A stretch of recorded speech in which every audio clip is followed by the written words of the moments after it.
Hello everyone, I'm Brian. Today I'm reacting to what is our responsibility to ourselves and others, Krishnamurti. So this is something, again, one of the two things that I say a lot, and there's a third one I can't remember it now, so it must not be that important, which is responsibility and understanding. I'm still trying to develop that, even though I'm not good at doing a good job, but I thought we'd just get into this. Responsibility to ourselves and others. Well, much like what Osho says, I do believe that you're only ever responsible for yourself and no one else. You have no responsibility to anyone else. That doesn't mean that you can't care for someone else, that you can't help someone else. It's just that you are ultimately responsible for yourself. Now, to others, that is up to you, the individual, whether you feel like you will be responsible for someone else, but responsibility, in my opinion, is... I keep saying in my mind as I keep thinking about God, God powers. Doesn't make much sense, I'm sure. But if it makes sense to you, let me know, honestly. I wonder if anyone else thinks of responsibility as God powers. And I'm trying to formulate it in such a way that it makes it like that. In my opinion, it is very much so. Very much so. Anyways, let's go ahead and get started.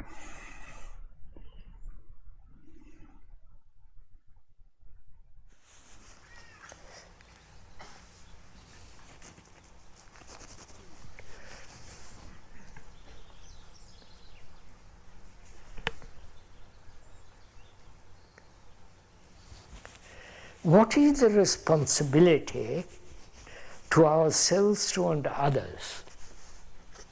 What is responsibility to ourselves and to others? I don't quite understand the question.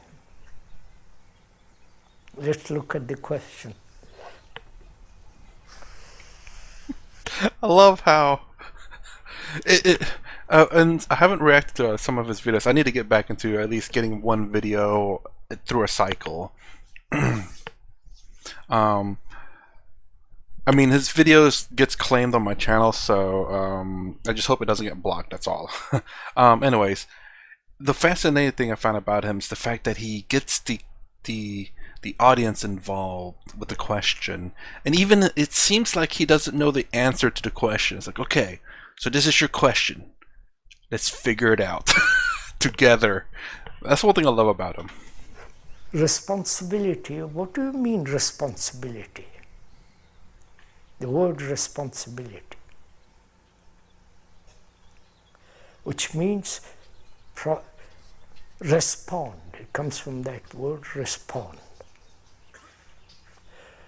Respond means it's retrospective, right? Look at it carefully. I don't know, we are just investigating the word.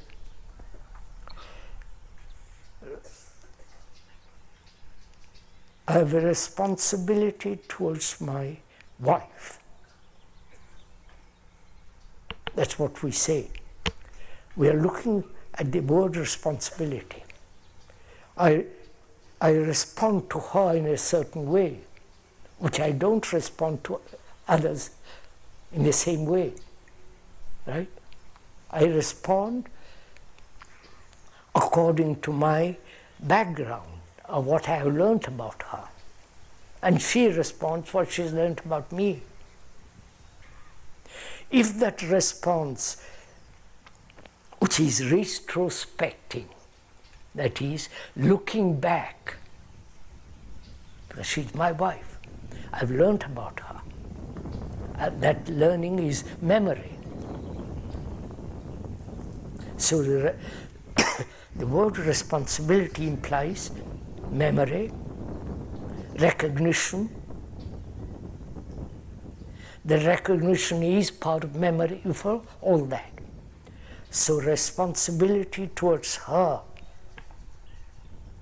and the responsibility in our relation sexually and so on Sensation produces the baby, and together we are responsible for the baby. We are responsible for its education. Superficial education, right? School, college, university for the money, or halfway. And so, up to a certain age, we are responsible for them. Afterwards, they can go. And that is a good explanation of what I'm talking about. Some explanation. This is a sure fact. Again, when you're responsible for someone, you have, in a sense, control over them. Because you're responsible for them. And you have to kind of have control over them, in a sense. I'm not saying like... how do I say? It seems bad. Sounds bad, but... like your child obviously has to listen to you because you're the wiser of the person between you and your child. Hopefully. And you have to teach them the right ways. You are responsible for raising a child properly in this world. So you are responsible for the child. You are in charge of the child. You have to teach the child. Responsibility is a very big thing. Don't know how else to say that. It's very big. A very big thing.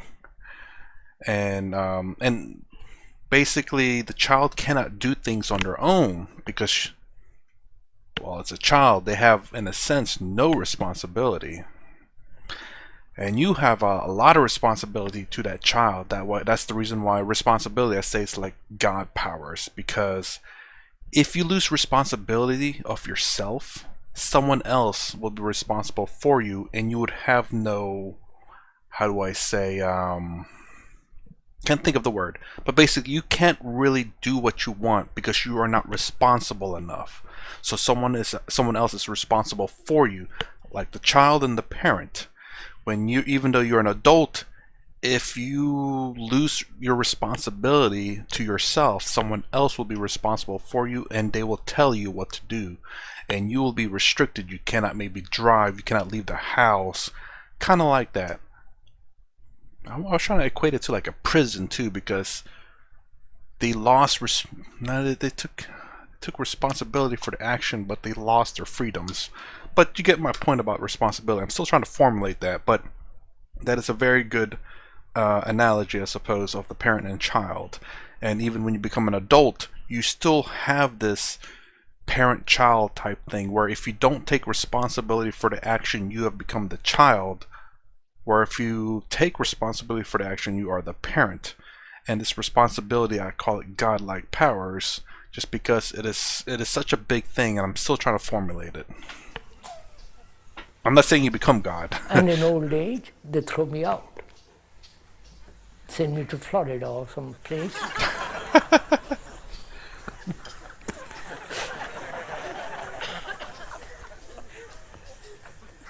Or old age homes, you know what's happening in this country. The tragedy of it all, you don't see it. And in India, there is no social security. I was told yesterday, the most populated country in the world, India is. It's the size, 1/3 the size of America, of this country. And population is growing every year at the rate of 15 million a year. It's over 800 million people there. There, as there is no social security, they must have children, especially men, boys. Because when they grow old, as we all do, the son will look after them. Same in my birth country, honestly. There is no social security. There's not a strong government at all. It's trying, but it's a tiny country, very small. I'm trying to think. It's a small country for sure. But yeah, there's no social security. My grandparents on that side had, was it 11 or 13 children? Needed some people to work on the farm, you know? But yeah, and I don't know. I'm on the border with Social Security. I think everyone should be responsible for themselves. I understand people saying that Social Security is a safety net, but that's again taking away responsibility from the person. Saying, "Hey, don't worry, we got you covered. You don't have to be responsible for yourself," in a sense. But what I hope that people, even if you have it, you still you don't how to say, don't depend on that. If that were to disappear, then what do you think people who depended on it's going to do? They're like, oh my gosh, now what am I going to do? I didn't plan for this. I wasn't responsible enough. So I hope people out there, if it does, if they do have it, that's great. Don't look at it as that's something that you depend on. Look at it as a bonus, but set yourself up for success later on in life. That's what I'm trying to do. That's the idea of having 3 or 4 children. Try 11 or 13. You understand? Please understand the tragedy of all this. And as the boy grows older, gets a job, this has been one of their burdens, to look after their parents, educate their brother, sister. You understand, sir? When they can't, I have known several boys and girls who have committed suicide because they can't manage it anymore. And those that have become stronger people because of it. I do believe in I was going to say trial by fire, but there's a better way to say it. It's how does it, through hardship makes you a stronger person.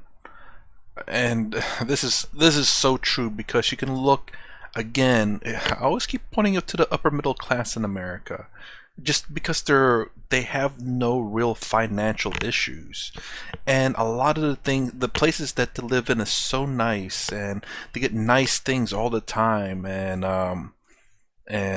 there's no hardship, so it's always nice. And I think this are making babies out of them. When they become adults, they're babies because they've not gone through hardship. And so once hardship comes, they don't know how to deal with it. So through hardship, I think that's the word I use. I thought about this yesterday, 2 days ago, but hardship develops a person, and how they handle that makes them stronger as a person. Look at the shirt, $1. I stole, no, I didn't steal. When I say I stole all of it, there was like a stack of them, and I grabbed them all. I didn't plan on buying anything, but I ended up grabbing I think 13 of these shirts I grabbed.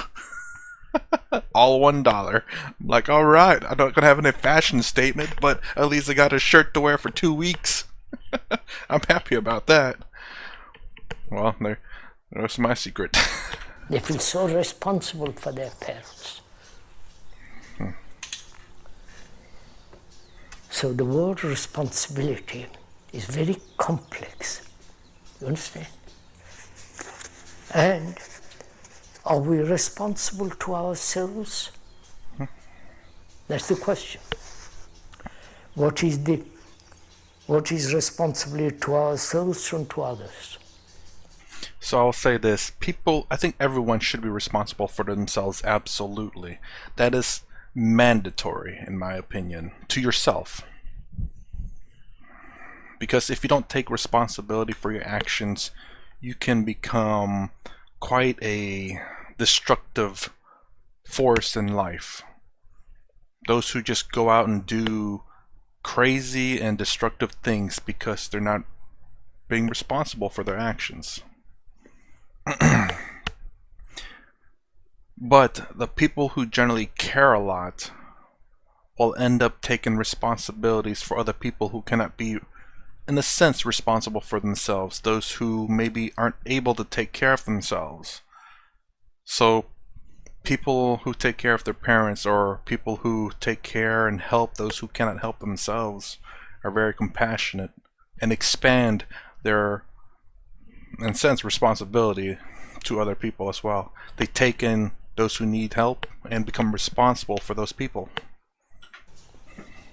Are we responsible to ourselves? What does that mean? Who is ourselves? You understand, sir? Who is ourselves? Who is we? Who is I? Am I responsible to myself? Which means, you understand the division? I wonder if you see that. There is a person who is responsible to myself. As I am responsible to my wife, there is somebody inside me or outside me who is responsible to me. Sounds rather silly, doesn't it? I get what it's trying to say. I think. Or is As I wonder if he's talking about the Atman here, or Brahman. Atman. I'll say Atman specifically, because again, my understanding of Brahman is existence itself is Brahman. Atman is maybe I'm not understanding fully, even though people say Atman and Brahman are the same. I'm wondering if Atman is more along the lines of something very specific, like to you. Maybe I'm misunderstanding that. Again, I just did a video reaction to Atman with Sarvapriyananda, and I need more videos on that specifically to get a bit of deeper understanding. But it made it seem like Atman's something a bit more specific than Brahman. Brahman is existence itself, and my understanding of it, and Atman is a bit more like you are the Atman. Even though it's linked to Brahman, but you are specifically, you is Atman, and I am Atman as well. And that Atman is responsible for the body. Sounds like that's what he's saying. there such a person who is responsible? God? Brezhnev?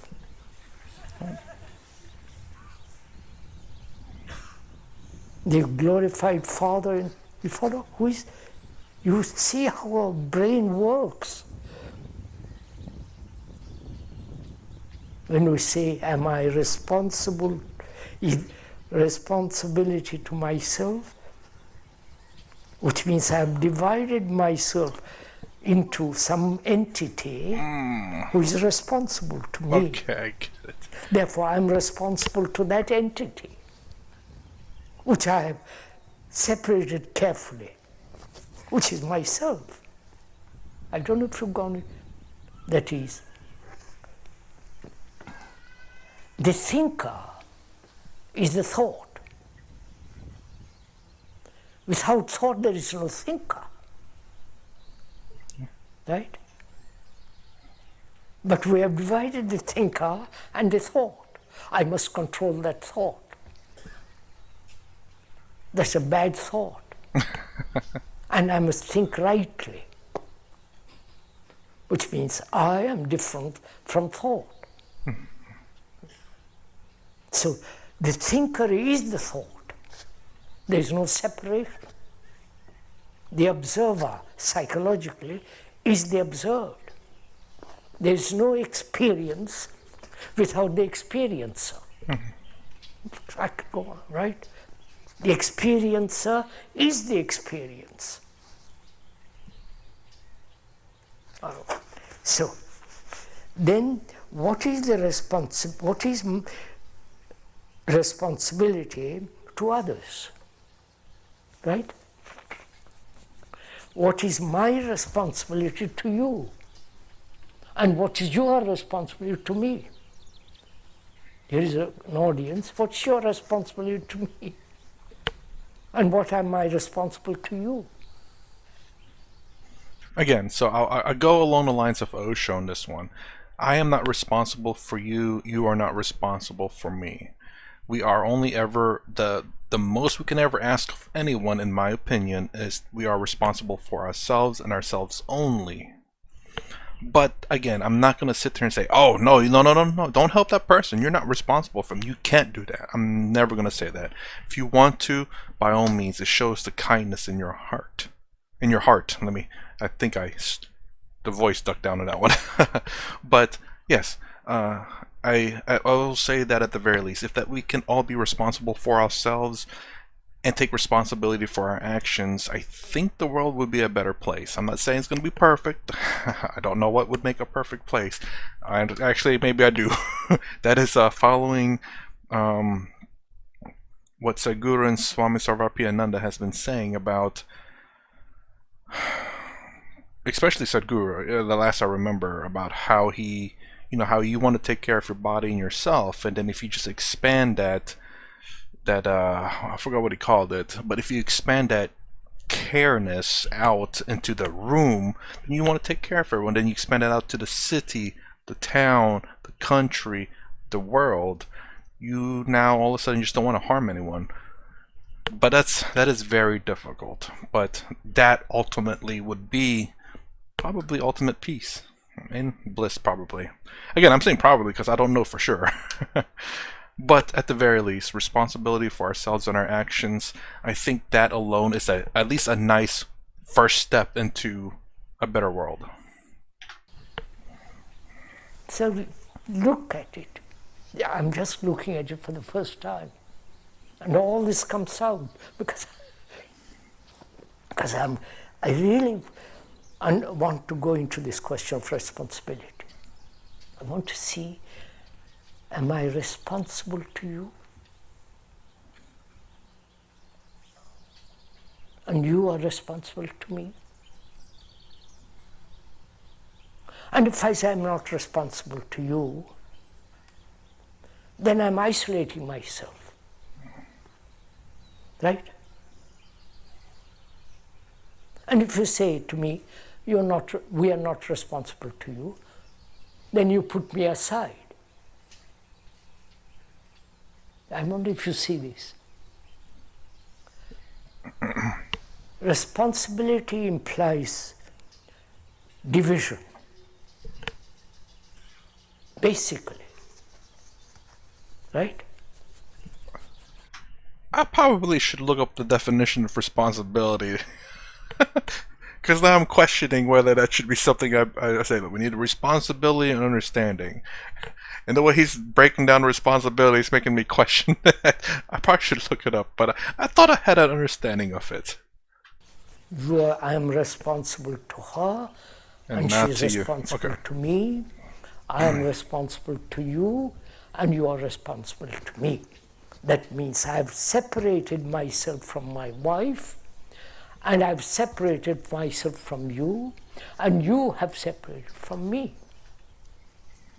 And so we have I don't understand you, and we don't understand you. We said the same thing, which is, I am the Arab, you are the Israeli. Or if you don't like the Israelis, I am the Israeli, you are the Arabs. I am the Muslim and you are the Hindu. If you don't like it, I am the Muslim and you are the Hindu. So we battle each other. It's my country, I'm going to protect it. It's your country, protect it. I don't understand how responsibility divides the people. It's I'm responsible for you, you're responsible for me. That makes us responsible for each other together. And if you're responsible for yourself and for someone else, and that person also does the same thing, then we're responsible for each other and our own selves as well. I would figure that's a togetherness, not a separation. And we're going to war for each other. It's your ideology, and I'm going to be responsible to that ideology, and you're going to be responsible to the other ideology. Right? This is what's happening in the world, calling it responsibility. Especially the elite. The upper middle class. The elite call it, we are responsible for the people. Having reached that elitism, the high, And that's where it's all such rot to me personally.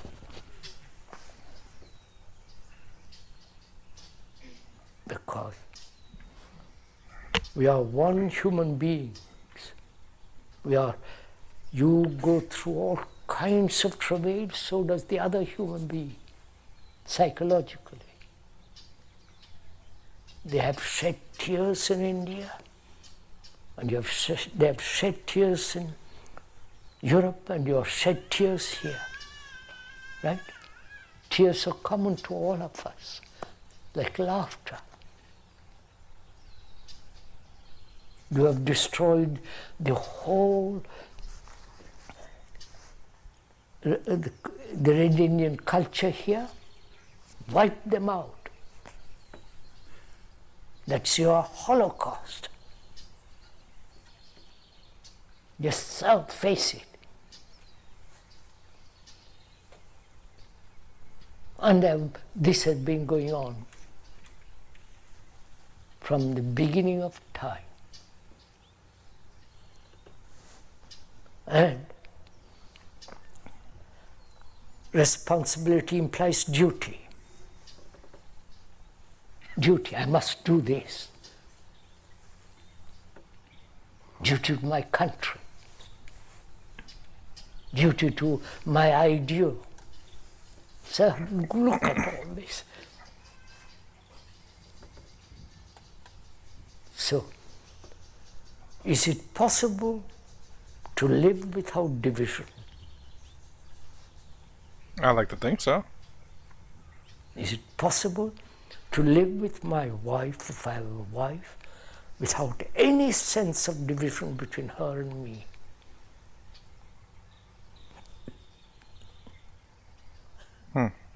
Not common ambition. You understand? It's common ambition, then it's again a division. If it is each one of us is fulfilling ourselves, again a division. I wonder if you see all this. When he said common, I hope 1437. Common ambition means the ambition is the same. How is that a division? Common ground is, and at least from my understanding, it's not division, it's likeness. You have a common enemy, therefore you unite against the enemy.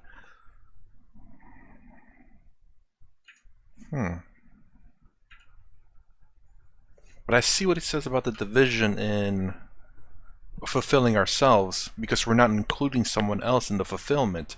But again, that's very interesting that I never thought about it as being responsible for yourself as a way of division, but I can see some people taking it that way, as in they're, again, being arrogant or selfish to a very extreme degree, let's just say that. But again, for example, if there's someone homeless or something and you're not rich at all, I mean, you're being responsible for yourself, taking care of yourself. By ignoring that person or by not helping them out doesn't say that you're being selfish if you genuinely can't help them out. So, as opposed to, say, someone who's rich who says, "Oh, I'm only responsible for myself. You should have been more responsible," and just walks away. That's a different story. And I think that's what maybe he's getting at there.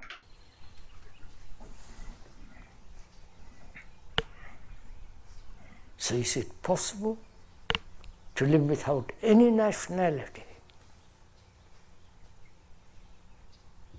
The speaker has both diplomatic and Indian passport.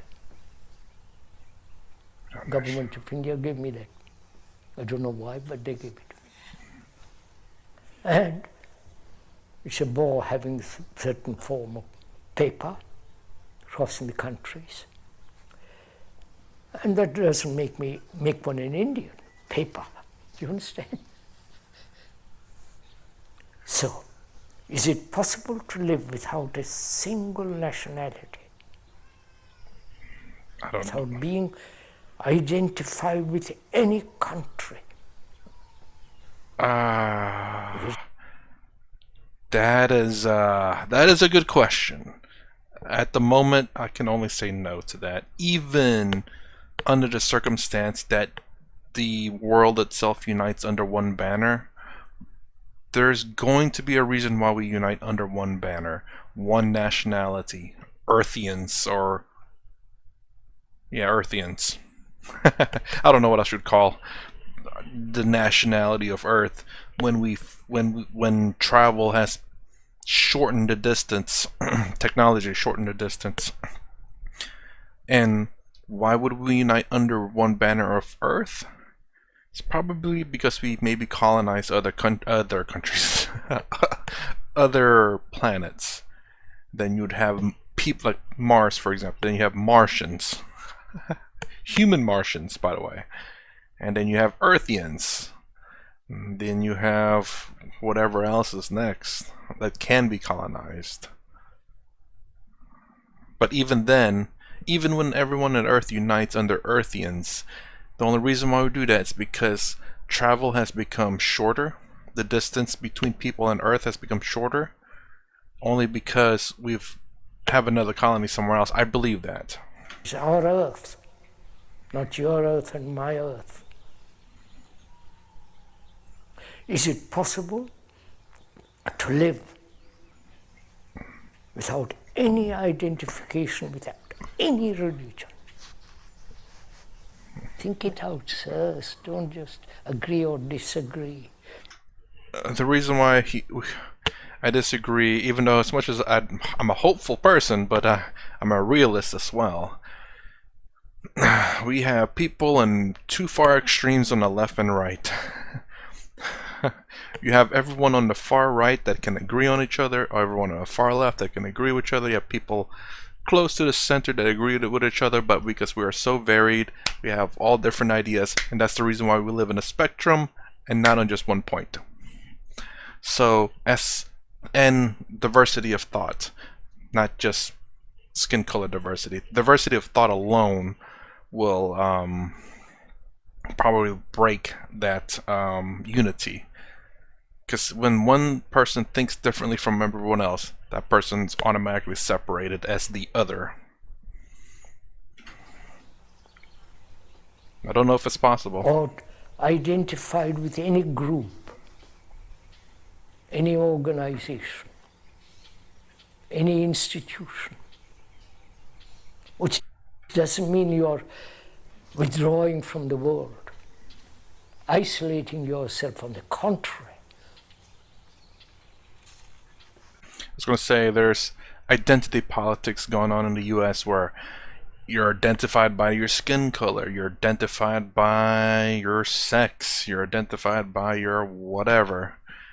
And trying to unite, it's difficult to unite if you're just finding ways of separating people by identity, when we shouldn't be using identity based on superficial things as a way of separating us. Did I say that right? We shouldn't be using identities to separate ourselves. We should be uniting and, how do I say? We shouldn't be judging people based on the color of their skin or their genders. We should judge a person based on the content of their person. Basically what Martin Luther King has said and what he preached, which I completely agree with. Because then you're the entire humanity. Not just the idea of it, but the feeling of it, the religious feeling of it. That you are the entire humanity. I am my brother's keeper.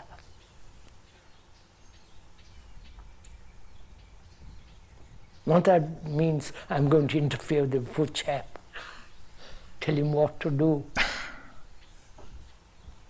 Oh, maybe that's not a good thing. So, sirs, this is the last question and answer meeting. There are several questions left here, I can't go through them now.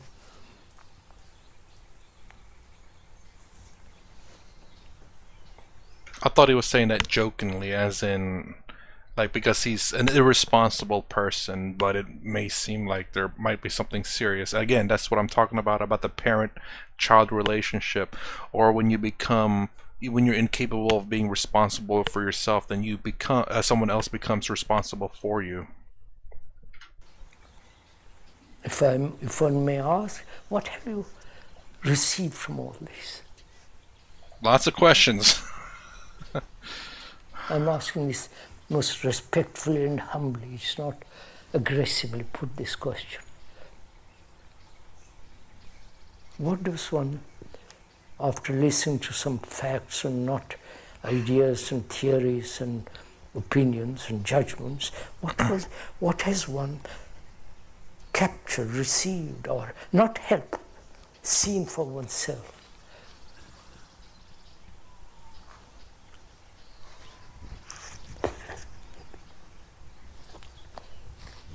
Right, sir, sure.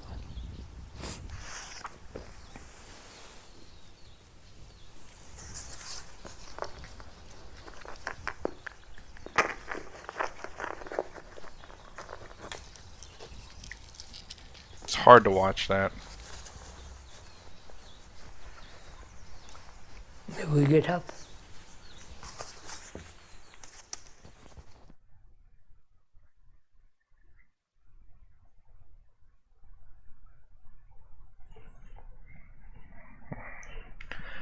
I'm sure it's fine.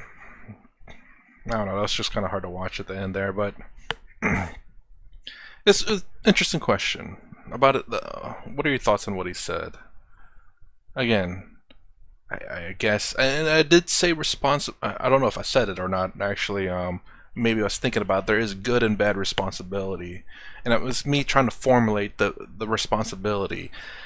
And the kinder way of me saying about responsibility is the fact that making your bed, the good responsibility is to make it, the bad responsibility is not to make it. But either way, if you take responsibility for your action, you have the good and the bad.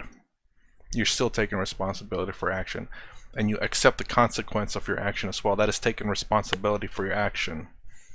So if your parents say clean your room and you don't clean your room, and then you get spanked or you get grounded, or they take away whatever it is now the cell phone, I guess, or your gaming PS5 or whatever happens to be there, and you say, well, you know what, I didn't clean my room and I'm not going to complain because I did this to myself.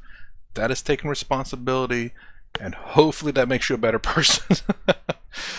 There's no guarantees in that, but again, take a responsibility at the very least. Again, low standards. But again, cleaning your room, doing your chores shows that you're a responsible person. Hopefully that translates later on in life to being a good worker, hopefully getting you good working habits, being good to other people as well. But that's all up to the individual. You're responsible for yourself. Take responsibility for your actions. That's, again, low standards in my mind of way of life, but if you can at least do that, I think overall you'll still be a better person than some people out there. That's sad. I don't know why that's kind of funny. It's the fact that, oh, just take one step and you're already a better person. That's all you have to do. Such a low entry of standard that just take one step forward, you're a better person than everyone else. Not everyone else, but a lot of people out there. It's so sad to have such a low standard and automatically make you a better person than some people out there. I don't know if that made sense or not. But anyways, so that's my reaction to what is our responsibility to ourselves and others. Krishnamurti. If you like my content, please consider subscribing. Thumbs up, thumbs down below. Thanks for watching. I'll see you in the next vid.